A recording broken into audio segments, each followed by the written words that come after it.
വൈരാഗ്യം എന്ന് പറയുന്നത് അവർ ഈ കാറ്ററിംഗ് ബിസിനസ്സിൽ പങ്കാളിയായി അവരുടെ ഈ ജോമോൻ്റെ കൂടെ. അതിനുശേഷം അതിങ്ങനെ കുറേ കാലം കൊണ്ടു നടന്നു. അത് കഴിഞ്ഞ് അതൊരു നല്ല നിലയിലല്ല എന്ന് പറഞ്ഞപ്പോൾ പുള്ളി ഷെയർ പിരിഞ്ഞ് ഇവരെ പങ്കിട്ട് എല്ലാം എടുത്ത് അവർ തമ്മിൽ സാമ്പത്തിക ഇടപാടുകൾ അങ്ങോട്ടും ഇങ്ങോട്ടും കൊടുക്കാനുള്ളൊരു തർക്കമായി.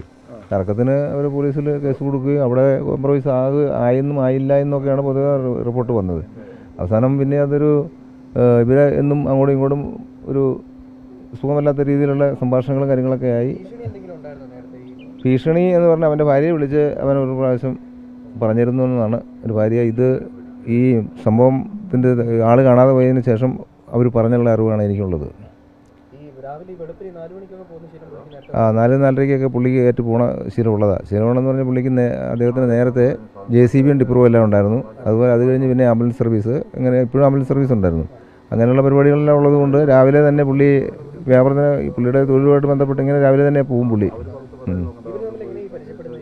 ഇവർ ബിജു വർക്ക്ഷോപ്പ് മെക്കാനിക്കായിരുന്നു, സ്വന്തം വർക്ക്ഷോപ്പ് ഉണ്ടായിരുന്നു. അവിടെ അദ്ദേഹത്തിൻ്റെ ജോമോൻ്റെ വണ്ടി പണിയാൻ കൊണ്ടുവന്നുള്ള ബന്ധമാണ്. ആ പരിചയം അങ്ങനെ കൂടി വന്ന് ഈ ബിജുവിന് കാലക്രമേണ പുള്ളി ഷുഗർ പേഷ്യൻ്റായിരുന്നു. ഷുഗർ പേഷ്യൻ്റായിട്ട് കാല് ഇന്ന് നടക്കാൻ പറ്റാത്ത അവസ്ഥയും കാലിലെ മുറിവുകളും അതുപോലെ ഈ അസ്ഥി പൊടിയുന്ന അസുഖമൊക്കെ ഉണ്ട്. അതുമായിട്ട് ബന്ധപ്പെട്ട് പുള്ളി ഈ സൈറ്റുകളിൽ പോകാൻ പറ്റാതെ വന്നു കഴിഞ്ഞപ്പോഴാണ് ഈ ജോമോൻ്റെ കൂടെ ഈ ബിസിനസ്സിൽ ഏർപ്പെട്ടത്. 2000 കോവിഡിനൊക്കെ മുമ്പ് തുടങ്ങിയതാണ്. കുറേ നാളായി തുടങ്ങിയിട്ട്. പോലീസിൽ അവർ പെരുമ 30 ഏതോ ഒരു സ്റ്റേഷനിൽ ഒരു കേസ് ഉണ്ടായിരുന്നു. ഒരു വണ്ടിപ്പെരിയാറിലൊരു അവർക്കൊരു ബ്രാഞ്ച് ഉണ്ടായിരുന്നു. അവിടെ അവിടെ ആംബുലൻസും ഒക്കെ ഉണ്ടായിരുന്നു. അതുമായിട്ട് ബന്ധപ്പെട്ട് അവിടെ എങ്ങാണ്ട് കേസ് കൊടുക്കുകയോ ഒക്കെ ചെയ്തിട്ടുണ്ടെന്നുള്ള അറിയുന്നത്.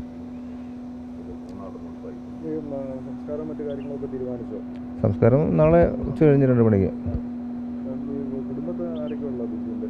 ബിജുവിൻ്റെ ഭാര്യയും 3 പിള്ളേരും. ഒരു കുട്ടി, മൂത്ത കുട്ടി നേഴ്സിങ്ങിന് ബാംഗ്ലൂർ പഠിക്കുന്നു. രണ്ടാമത്തെ കുട്ടി +1 പഠിക്കുന്നു. മൂന്നാമത്തെ കൊച്ച് 6ാം ക്ലാസ് പഠിക്കുന്നു. ഒരു 2 പെങ്ങന്മാരുണ്ട്, അളിയനുണ്ട്.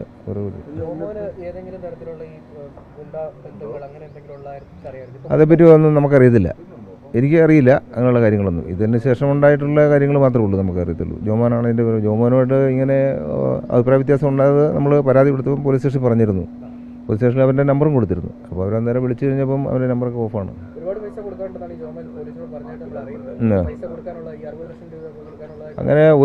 അങ്ങനെ ഒരു സംഭവം ഇല്ലെന്നുള്ളതാണ് ഞങ്ങൾ മനസ്സിലാക്കിയത്. അത്രയും വലിയ എമൗണ്ട് ഒന്നുമില്ല. ഇനി അവരിൽ ചെറിയ എന്തെങ്കിലുമൊക്കെ വലിയ അത്രയും വലിയ എമൗണ്ടിനൊന്നും അല്ല പരാതി കൊടുത്തതെന്നും പറഞ്ഞു. അപ്പോൾ ഇതൊക്കെ ഒരു ആളുകൾ പറയുന്ന ഒരു സംഭവം മാത്രമേ ഉള്ളൂ. അത്രയും വലിയ എമൗണ്ട് ഉള്ളൂ.